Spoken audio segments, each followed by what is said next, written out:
Hello， 大家好啊！歡迎大家翻嚟收睇由 Joy Asia 主持嘅直播，我係 Vanessa。我係 Ep1，Hello， 大家好。今日Vanessa， 我哋今日咧其實就同大家講澳洲喎。咁咧其實澳洲咧，我哋即係一直都有，之前都有做過啊。都有唔同嘅城市啦。咁其實今日咧我哋就比較特別啲，我哋其實咧就諗住一次過咧就同大家咧就講下澳洲唔同城市究竟有啲乜嘢嘅即係樓盤或者項目可以介紹俾大家。咁當然啦，除咗項目之外咧，咁我哋咧亦都想同大家亦都分享下而家究竟喺嗰個法律上啦，因為其實大家買樓啦，其實即係或者去移民啊，或者可能去買樓啦，其實都牽涉到好多 legal 啊、法律啊、稅務啊，或者可能係一啲即係移民諮詢嗰個問題啊。咁所以其實我哋今日嘅節目就比較特別啲，我哋咧就我講下而家澳洲而家點啦。咁其實講下啲即係 legal side 嘅嘢啦，亦都講下我哋嗰個即係移民政策。因為我相信其實可能如果大家都有即係香港朋友有留意開澳洲移民嘅話，其實亦都知道咧，其實嗰個移民法咧其實都有啲更新啦。咁我哋咧有見及都想同大家都即係同大家分享下啦，可能俾多啲資訊大家啦。咁所以其實今日即係澳洲咁大啦，咁主要通常大家比較熟悉可能就悉尼啊、Melbourne 啊。咁但係今日咧都會即係可能因為其實移居啊、留學啊或者投資等等咧，即係可能大家都想留意多啲唔同城市啦。咁所以可能我哋今日Queensland 啊同埋其他州咧，我哋都會係啦，我哋都會講到嘅。係啊，咁佢其實咧今日嗰個節目非常之豐富，咁其實咧大家咧就唔好錯過啦。咁或者我哋咧都會即係我知道可能大家好多問題啊。其實有陣時大家都知啦，即係喺海外投資啦、海外買樓啦，其實咧都有好多唔同嘅問題啊。咁我哋今日頭先都有提到啦，我哋今日同大家咧就會去高呼下，究竟係即係喺法律上啦，喺我嘅移民政策嗰度啊，之後去到買樓呢幾即係好多樣嘢。咁大家如果有啲乜嘢問題或者啲咩想知咧？咁其實咧而家可以喺我哋嗰個即係留言，即係 Facebook comment box 啦留言啦。咁我哋都話俾我哋聽，其實你想問啲咩問題？咁我哋去到咧即係直播嘅，即係差唔多嘅直播時間啦。我哋都會即係將你嘅問題咧，就同我哋嘅嘉賓咧就去問翻㗎。咁希望可以都即係解答到大家嗰個問題咯。係啦，咁同埋咧，我哋都知道啦，我哋即係大家唔同，即係無論係即係投資啦、買樓啦、移民啦，或者好多樣嘢咧，其實都有自己唔同嘅要求啊。咁所以其實咧都會即係建議翻大家都揾翻啲專業人士。咁所以咧當然啦，揾專業人士之外咧，都希望我哋今日可以即係做呢個直播，分享大家嘅資訊咧，可以做俾我一個即係比較實用啲嘅參考啦，係啦。咁當然啦，都多謝大家收睇我哋呢個直播啦。咁同埋希望都可以即係支持我哋嘅 Joy Asia Hong Kong 啦。咁有啲乜嘢你都可以私信我哋嘅，係啦。咁所以其實我哋今日咧頭先都話，我哋今日講咗好多嘢，同埋亦都有唔同嘅直播啦。咁其實呢個點解會有咁多嘅即係項目喺唔同嘅地方？因為我哋本身今日咧就好即係都好榮幸邀請到咧喺澳洲一個比較大嘅，即係都其中一個好大嘅發展商就係 Frasers Property 啦。咁其實 Frasers Property 咧，其實喺澳洲嚟講咧，都係一個比較即係嗰個聲譽啦，同埋嗰個規模咧都係好大啊。咁所以咧，我哋就所以點解我哋今日咧就集齊咗咁多佢哋喺唔同嘅，即係喺澳洲唔同嘅城市嘅項目啦，可以推介，可以同大家去分享下咯。係啦，咁我哋咧即係事不宜遲啦。咁不如我哋咧就介紹我哋今日第一位嘉賓上嚟先。係啦。咁我哋呢個嘉賓咧，其實咧佢就係 Frasers Property 咧佢嘅International Sales Director。咁其實咧Robert 咧，其實一陣都會同我哋去講下，其實究竟即係而家有啲澳洲其實而家大家都會有興趣澳洲嘅物業啦。咁其實究竟喺未來呢一年2021年，究竟其實佢會有啲乜嘢環球市場啦，係啦，佢都同我哋分析一下啦。係啦。好，我哋介紹出嚟先。Hello Robert。Good afternoon. How are you? Hi, good. And would you like to say hello to our Hong Kong audience first and introduce yourself? Yes, indeed. Well, good afternoon. Welcome, everybody. Really good to be here. My name is Robert Pearce. I'm the International Sales Director for Frasers Property Australia. And I'll be kicking off by giving you an update on the current Australia residential market and also a little bit of introduction to Frasers Property Australia and the wider the wider group of Frasers as well. Yep. And so we know that you are going to give us some insights or the forecast of the Australian property in 2021. So may we start now? Yeah. Absolutely, let's go. So just to set the agenda for everybody, because it's not just me, we have a panel of experts on the webinar today, each from different areas of the Australian real estate ecosystem. So I'll be briefly introducing Frasers to start in Australia. Then we're going to talk a little bit about the current trends that we see in the Australian residential property market, and also what we expect the outlook to look like over the next 6 to 12 months. When I have finished that, we will be handing over to Roland Voon, principal at Lloyd Meridian Legal, based in Melbourne, who will be reviewing the legal advantages when purchasing a property in Australia. Roland, a lot of experience in his field, multinational experience, really looking forward to hearing from Roland. And then we'll be passing to Sarah Thapper, Managing Director of the Migration Agency, one of Australia's international top migration agents, with her advice and review of that particular section of the market. Very, very pleased to have Sarah's expertise on this panel as well. Following that, we will actually be going live to Australia, to a number of different states and a number of different projects where our Australian property sales managers on site at the projects in Brisbane, Sydney, Perth and Melbourne will be bringing you live footage of the projects today, which is very exciting. And of course, following that, and to end, to bring the webinar to a close, we're going to have a good Q&A session. So anybody with any questions, no matter how trivial they may seem, please do put your questions to us, and we'll be very happy to answer them. Yeah, and thank you, Robert, for our today the introduction of our agenda today. And we also mentioned to our Hong Kong audience watching our live now, if they have any questions or inquiries, just feel free to comment in our comment box in our Facebook chat room, and we will collect them, and we will raise the question to you guys during our Q&A sections. Yep. Okay, so we are so excited because we just talk about today's webinar is very special because before normally all the live program we're doing focusing on one city or one specific projects, but as we know that Frasers Property is one of the biggest developers and real estate agents in Australia, and of course they have quite many worth to introduce the project to our Hong Kong buyers. So that's why we're excited to introduce not only the project showcase, but also other relevant information to them, such as legal side or the migration side. Yep. Thank you. So thank you, Robert. So what do you think about the Australian property in the 2001? Yeah. Well, I think that's a great place to start. Thank you. And if you could just go to the next slide, I think it would be a really good opportunity to expand on your introduction of Frasers Property or Frasers Property Australia, because there's such a huge amount of history to our business.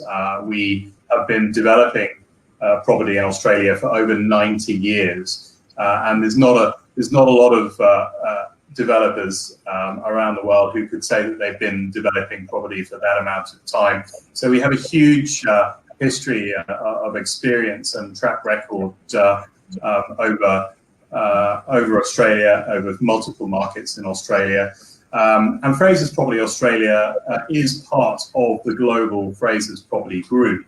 And Frasers Property globally is a multinational, multidiscipline developer operating across 5 asset classes. So, of course, residential is a huge part of it, but we're also developing retail, commercial, business park assets, industrial assets, logistic and hospitality.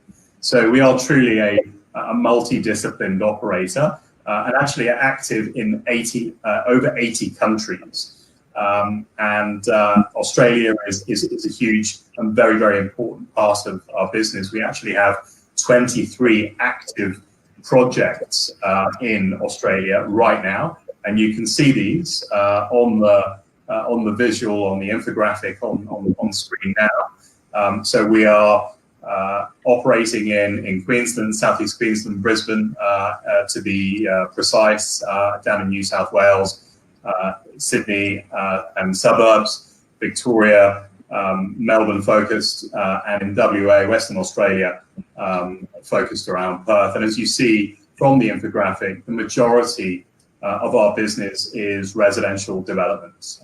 And we are a developer that builds property for generations, for families, for the domestic market, and to create communities. Yep, thank you, Robert. And 頭先 Robert 啱啱同我哋都講咗啦，其實 Frasers Property 咧，其實佢即係都喺澳洲好多年啦，咁其實超過90年啦。咁啊，其實咧即係佢喺其實唔單止澳洲啦，其實佢好多其他地方都有佢個項目啊。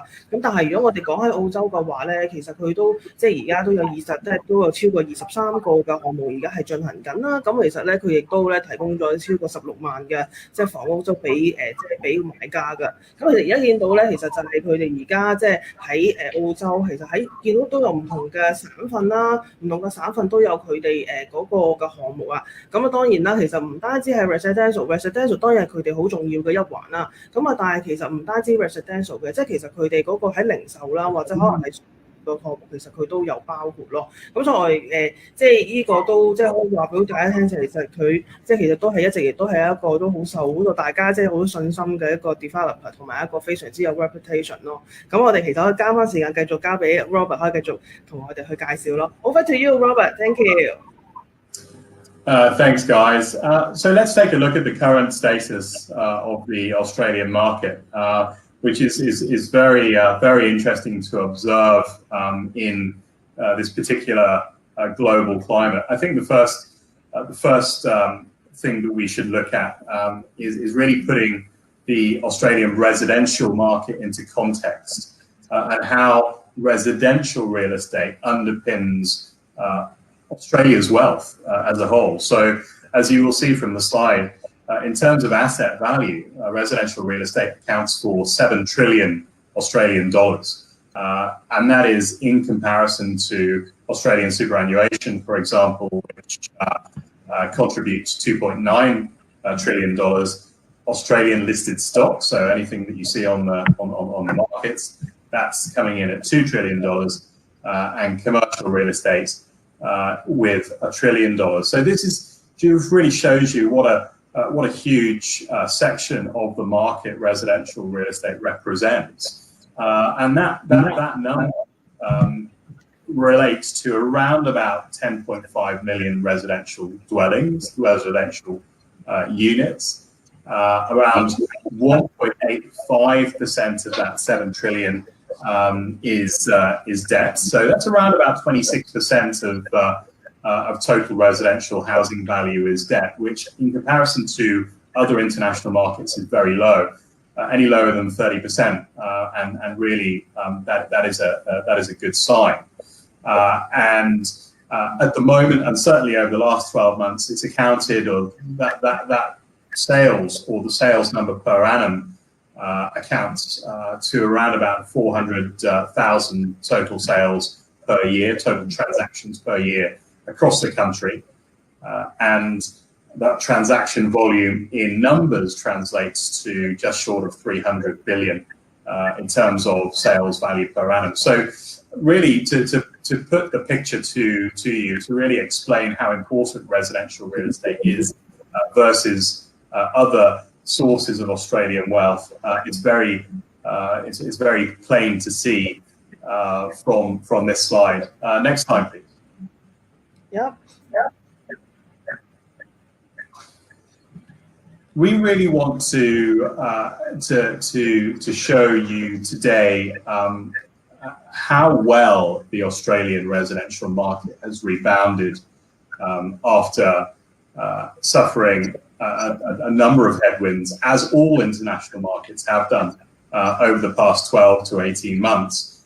The Australian market has been incredibly resilient, certainly in comparison to markets like the US and the UK, markets in Europe, even markets in Asia itself.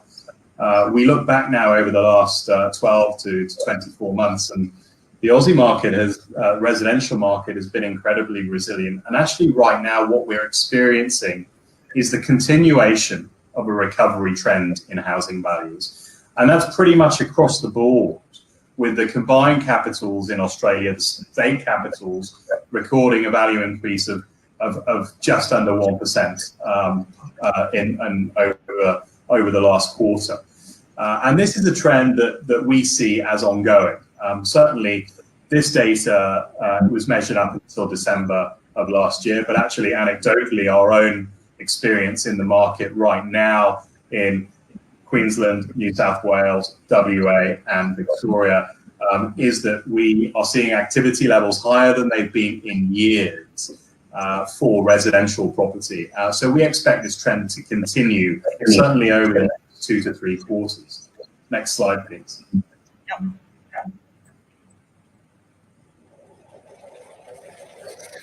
Again, part of the recovery trend is quite plain to see when we measure the individual housing market, the individual cities on a annual and quarterly basis. So the housing markets in each of those cities have already entered a recovery trend, and 7 out of the 8 state capitals are recording and have recorded a rise in home values throughout the last quarter of 2020.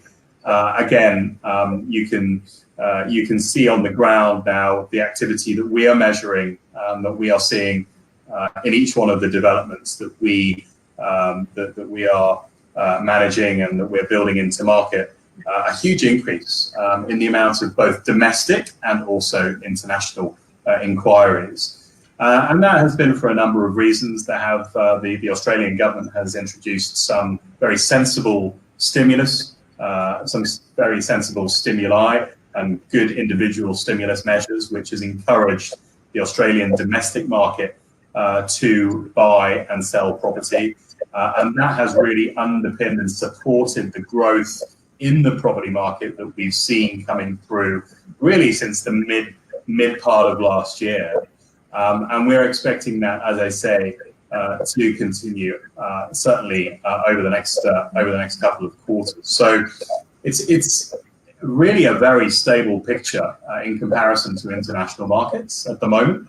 And most analysts will tell you that in terms of outlook, in terms of growth outlook for Australian residential over the next 3 to 4 quarters is positive.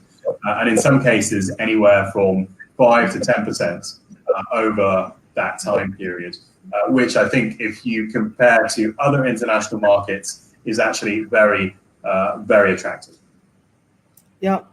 Thank you, Robert, to talk about why Australian properties are being so attractive and play an important role in no matter is like Australian local market is our main source of the wealth. And no matter like during the COVID-19, like especially in the 2020, and we can see that the property price dropping is not that serious, like as when compared to other countries like US or other countries. So those figures that Robert just showed us to show that the confidence of the buyer like still in Australia.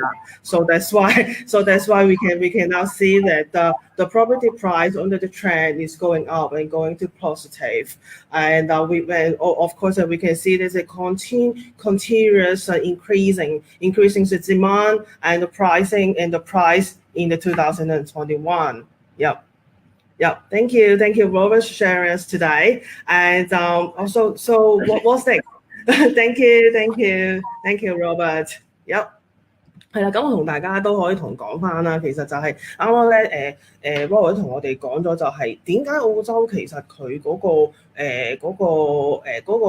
即係佢嗰個趨勢咧，或者可能係佢嗰個吸引力點解仲會喺度啦？咁其實佢由佢嗰個數字都話到俾我哋聽啦，就係其實喺澳洲嚟講啦，其實佢嗰個房地產行業咧係即係都係一個相當重要嗰個位置啊喺嗰度。咁尤其是就係喺嗰個住宅項目方面啦。咁其實住宅項目其實亦都佔咗好重嘅比例。咁其實雖然啦，頭先都有提到就係雖然舊年係有 COVID-19 啦，咁其實當然啦，環球嗰個市場其實都受到一定程度嘅影響。咁開頭咧其實都係有一啲即係下降，咁但係就由可能由舊年下半年開始啦，或者可能甚至就係由舊年即係 Q4 開始啦，咁其實佢嗰個即係升翻啲上嚟啊。咁所以其實咧佢嗰個吸引力嗰個位就係其實大家即係我相信都有好多其他嘅因素啦。咁其實咧即係佢呢個咁嘅即係升翻上嚟咧，其實亦都係代表咗咧，其實好多即係海外嘅買家或者係本地買家，其實佢嗰個信心都喺度嘅，即係因為就係有個需求咯。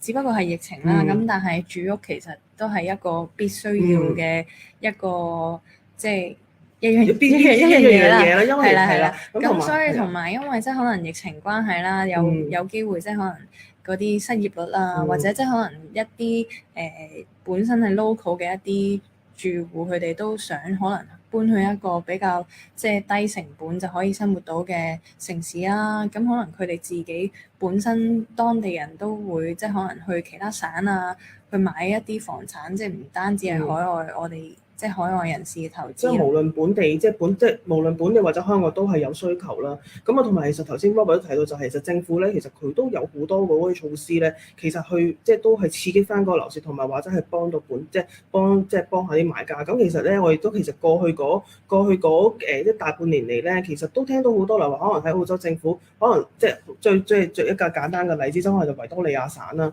咁維多利亞省其實之前咧都同可能大家都睇我哋嘅直播咧都有講過，就係佢哋其實喺11月嗰陣時咧就提出咗就係佢嗰個印花稅咧，其實就係減半啦。咁其實咧，其實即係其中呢個就係其中一個例子啦。咁啊，其實可能有其他嘅即係其他嗰個措施啦，其實都係帶到出嚟，就係澳洲政府其實佢非常之重視即係呢個房產業啦。咁啊，同埋亦都有好多嘅嘢佢哋都做出嚟，都希望可以去幫到呢一個嘅行業咯，同埋刺激翻佢樓市，即係唔好俾佢即係唔好即係因為呢個疫情而影響得太緊要啊。咁所以其實我哋即係都明白大家即係都可能都好關心啦。其實我如果即係情況我哋香港朋友啦，其實又即係大家都會知道就係嗰個尤其是澳洲政府佢都有放寬咗移民條例。咁其實大家都即刻都會去諗啦。我投資又好，移民又好，咁其實都係一個即係澳洲都係大家一個經常都會我如果我想即係住一個地方生活，或者可能我要投資嘅，可能都會諗起澳洲咯。係啦，咁所以可能好多時我哋去移民啊，或者移民啊，或者可能投資嘅話，都會涉及到好多即係可能法律嘅問題啦。即係可能因為始終我哋人生路不熟啊，即係可能如果去到嗰邊應該揾邊一啲人去幫手咧，或者有啲乜嘢係需要即係去到法律嗰邊嘅一啲顧問去幫我哋處理咧。咁我哋接住落嚟都有一位嘉賓就上嚟同我哋傾下偈啦。咁同埋頭先都啱啱見到有觀眾就問有冇近即係可能係海岸區嘅一啲項目啦。咁係有嘅，咁所以就 keep 住留意我哋之後咧，因為我哋完咗呢2 part 嘅講座之後咧，咁我哋就會有一個即係唔同地方嘅房產項目介紹啦，係啦，咁可以密切留意嘅。好，我哋介紹呢個嘉賓先。咁嘉賓咧 Roland 咧，其實識講廣東話嘅。係啦，咁其實咧，大家頭先都有提過啦，就係即係啱啱我哋剛剛都講咗，其實澳洲點解都用，但係大家對澳洲嘅即係對澳洲嘅國家啦、城市啦，佢個即係個房產咧都好有信心啊。咁其實講真，如果去到買樓啦，或者係點咧，點都係一定要經過法律嘅問題，或者可能係即係 legal 啊、contract 嗰啲。咁所以其實我哋即係今日咧就即係邀請到 Roland 同我哋去即係講解多啲咯。Hello Roland。係，你好。Hello，交台介紹下你自己先啊。咁我係 Roland，馬拉華僑。咁我啲廣東話咧講到走少少音咧，千祈唔好介意啦嚇。唔介意。喺澳洲都做律師都成20幾年啦。咁大部分都係代表外埠嘅投資者啦。唔止香港、馬拉、新加坡、印尼都會有啦。咁佢哋平時碰到啲問題，擔心啲嘢，我哋都比較了解啦。同本地嘅投資者就有少少唔同嘅諗法啦。咁我哋啲投資者咧都唔止投資澳洲啦，有其他國家，咁我都可以了解下少少唔同國家嘅法律嘅分別啦。咁今日就講翻澳洲咯。係，咁因為我都知道咧，其實佢即係大家買樓啦，即係成日講即係大家都 keep 住咁隔山買牛。咁啊，始終我哋香港即係買樓個程序同澳洲係真好相似，不過係總係有啲唔同㗎。咁啊，大家即係有時即係始終又唔係尤其是今年或者呢2年啦，都未必飛到過去澳洲嘅話咧，其實當我哋去買嗰時，即係法律上嘅問題，當然大家都會非常之注意啊。咁所以其實咧，阿 Roland 同我哋講，即係講下究竟有啲咩注意嘅地方，或者我哋而家即係喺澳洲買樓嘅話，因為可能有啲朋友咧就都比較熟悉啦，因為 keep 住有留意開。咁但係我哋都有啲新朋友都想知道，其實喺澳洲買樓究竟啲乜嘢我哋係需要注意嘅，或者係有啲乜嘢嘅建議，可能你俾到我哋大家咯。好。OK， 咁我開始啦。係，唔該晒。OK。Alright， so 投資喺澳洲咧，第一樣嘢需要了解咧，就係佢係有聯邦政府同埋州政府嘅，咁佢哋嘅 focus 同埋佢哋啲例係少少唔同嘅。咁聯邦政府嗰方面咧，就譬如話外埠嘅投資者咧，總之係冇澳洲身份咧，就需要經過呢個叫 FIRB approval， 咁先可以投資嘅。咁每個州咧都會有佢自己嘅手續啊，同埋啲例。咁好多時有少少唔同啦，但係最緊要咧，有啲嘢係全澳洲都係一樣嘅啲例。咁呢個咧今日我係講翻其中一個啦，呢個我覺得係最重要嘅。呢個 feature 同其他國家，譬如話英國、香港、馬來西亞波咧，就完全唔同嘅。同埋呢個 feature 就可以話我碰到咁多買家最擔心咧，平時係2樣嘢。第一咧就驚爛尾嘅情況啦，爛尾貨情況啦。咁另外咧就擔心學你話齋隔山賣牛啊嘛，驚發展商執笠點好。所以呢個係2個最擔心嘅問題啦。咁 OK 咁。但係澳洲就有呢個 feature， 就你可以話呢個淨係呢一個 feature 可以話解決咗大部分呢啲問題啦。咁呢個 feature 就係佢有一個付款嘅方法咧，就係 1090， 即是話你擺訂金開始買簽約嗰陣時擺個訂金，之後等到收樓先俾個 balance 嘅90%，中間段時間你係唔需要供啊，唔需要俾其他錢嘅，就類似係啦，類似 cash on delivery 啦，呢個貨到付款咁嘅方法嚟做嘢啦。所以呢個就我可以話全澳洲嘅最重要嘅 property 嘅 feature 就係呢個 feature。OK， 麻煩你可以 next slide 睇下。係 OK， 咁依家講翻個 general procedure 啦。咁開始簽個約啦。同埋最尾就係收樓嗰陣時啦，咁開始投呢個10%啦。OK， 咁呢筆錢咧就訂金咧就擺喺發展商律師嘅信託戶口嘅。咁呢筆錢咧發展商係唔可以喐嘅，唔可以掂，唔可以攞嚟用嘅。到收樓為止啦，變咗係啲買家擔心話發展商執笠點好啊？呢樣嘢係唔使驚，因為個錢咧發展商冇掂過嘅，係發展商真係執笠嚟講啊。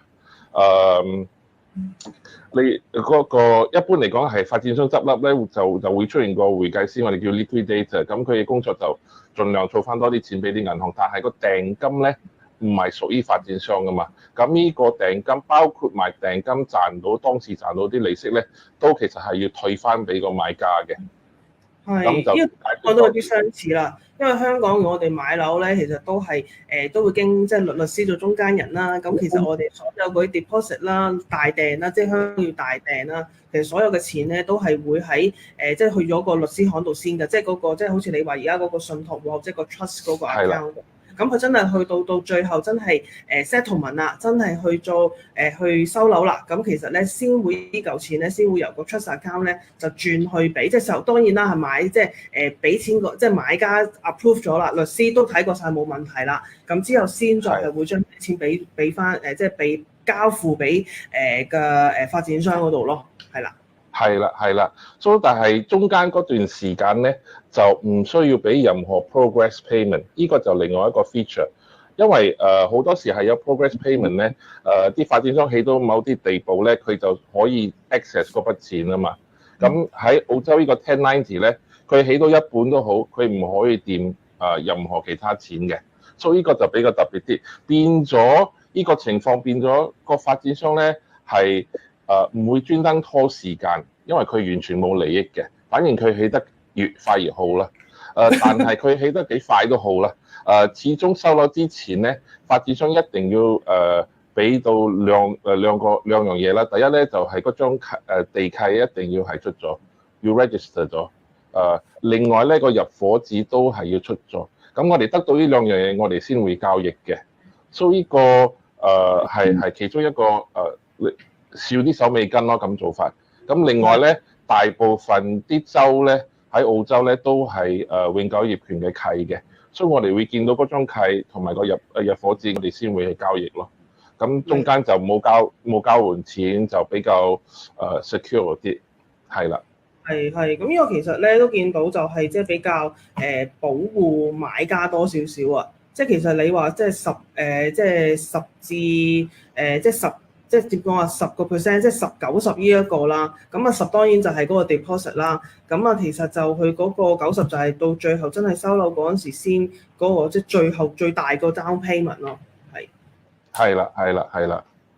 係，咁我想問下，其實咧即係如果我哋真係去即係有香港朋友想買澳洲嘅樓啦，咁啊首先第一樣嘢，咁佢會揾律師嘅話，咁其實當然梗係即係揾翻即係相熟啦，或者可能係有翻咁上下經驗啦，就好似 Rowan 你咁啦，即係揾翻你幫我哋做即係同香港嘅朋友去做一個嘅嗰個手續，咁所以其實即係有冇啲咩建議可以俾到香港買家？即係例如話，佢除咗啱啱頭先你講嘅即係嗰個即係注意事項之外咧，咁其實有啲乜嘢？例如話，可能喺個合約上面都係要注意下嘅咧。或者你可能你有咁多年經驗啦，有冇一啲即係可能經驗之談可以分享下俾我哋香港嘅觀眾啊？咁海外買家咧，其實點講咧？澳洲呢方面啊，就比較 transparent 啲，即是話佢唔會話一般嚟講啦，唔會話有兩個價錢啊，因為好多啲買家直情可以打個電話俾朋友就可以 check 清楚呢樣嘢，所以澳洲啲做法就比較正常啲，比較 normal 啲。條件嗰方面咧就要睇個律師咯，因為我哋第一樣嘢會注意咧就係呢份合約有乜嘢同平時嚟講有咩唔同嘅。譬如話有啲買賣就依家就開始唔俾啲 Airbnb 啲 short stay 啦，咁都係要同個買家講一聲，因為有可能佢哋嘅投資嘅諗法係唔同，所以就要呢啲細啲嘅條件就要注意咯。有啲淨係買地嚟起樓，要打算譬如話有啲人打算話我將來要間開兩間添，嗰啲就要睇翻嗰個 property 俾唔俾你咁做咯。所以呢啲就到時候我哋同個買家斟咗之後，發覺都有呢個打算定係咩，我哋先再解釋咯。明白，咁其實咧都聽阿 Roland 咁講啦，即係其實咧，即係由由你嘅客戶啦，由即係你同接觸你嘅客戶開始啦，即係其實由唔單止淨係收佢錢擺喺個 trust account，或者幫你準備份合約你簽啦，其實你好多頭先聽你咁講，其實有好多建議啦，或者好多你會問得好清楚，就係其實你有冇咁做啊，或者可能其實呢一個合約或者一個項目上面有啲需要注意嘅地方，即係你話可能買塊地或者可能買個 apartment，其實係唔俾你間好似劏房咁間出嚟嘅，可能要睇翻嗰一個項目嘅有冇咩特別要求啦，或者可能你買地起樓同買 apartment 又唔同。係啊，咁所以即係透過 Roland 頭先咁講，就係其實即係你哋律師嘅律師事務所啦，其實係基本上係除咗去準備呢個合約啦，即係 operation 啦，但係其實所有嗰啲建議咧，其實都會一條龍服務，都係會幫到個買家咯，因為都知道其實佢哋喺香港啦，其實都可能都比較擔心，同埋可能有好多都係需要即係 Roland 你哋去幫手，就係即係 remind 多啲啊，做多啲 reminder 到時候要咁做啦，到時係咁做啦，呢啲要注意啦。咁我相信其實即係令到即係買家安心啲咯。同埋始終同聲同氣啦，咁可能溝通上面啊都會比較方便啲咯。即係有啲咩可以表達得更加直接係。係明白。咁所以其實如果香港朋友啦，其實如果大家都即係都有呢個即係考慮去喺澳洲買樓啦，或者可能喺法律上面亦都係有任何問題或者需要諮詢嘅話咧，其實都歡迎咧可以留言俾我哋啦。咁其實咧我哋都非常之樂意可以咧即係介紹大家問題係啦，同埋介紹 Roland 俾大家嘅。係啦，同埋我哋都將即係嘅嘉賓資料咧，都有一個 general 嘅 contact，我哋會擺喺 Facebook 嘅 comment box 嘅。咁如果大家有咩可能深入啲嘅問題想問佢哋咧，除咗可以喺 comment box 度留言，都可好，直接聯絡佢哋啦。好，今日就唔該晒 Roland 先啦。好，唔該晒。係啦，今日啱啱咧就Roland 同我哋講咗即係法律上嗰個問題啦。咁呢個就關於比較買樓啊。咁咧，我嚟緊咧就同大家講下，大家都其中一個非常之關心嘅問題。咁大家點解要買樓咧？除咗投資之外，就係諗住移居啦。咁移居嘅話咧，其實即係澳洲嗰個即係移民條例，其實每一年咧，可能大家都有少少發覺，通常7月都係會有啲轉啦，或者可能其實係佢尤其是舊年啦，其實都有好多放寬嘅，即係放寬咗嘅嗰個移民政策都有唔同啦。咁同埋之前如果真係有留意開嘅話，其實都知道即係嗰個 visa 咧，其實都係有好多款嘅唔同嘅，即係可能投資有幾種啊，或者可能即係可能佢哋唔同嘅門檻啊，亦都有唔同啊。咁同埋其實我哋嚟緊究竟今年有啲乜嘢嘅新嘅 update 咧？咁其實我哋咧嚟緊咧都會介紹位嘉賓出嚟咧，就係喺移民顧問公司㗎。咁其實佢都會同佢講下澳洲嘅移民佢嗰個而家個政策最新 update 啦，同埋其實佢而家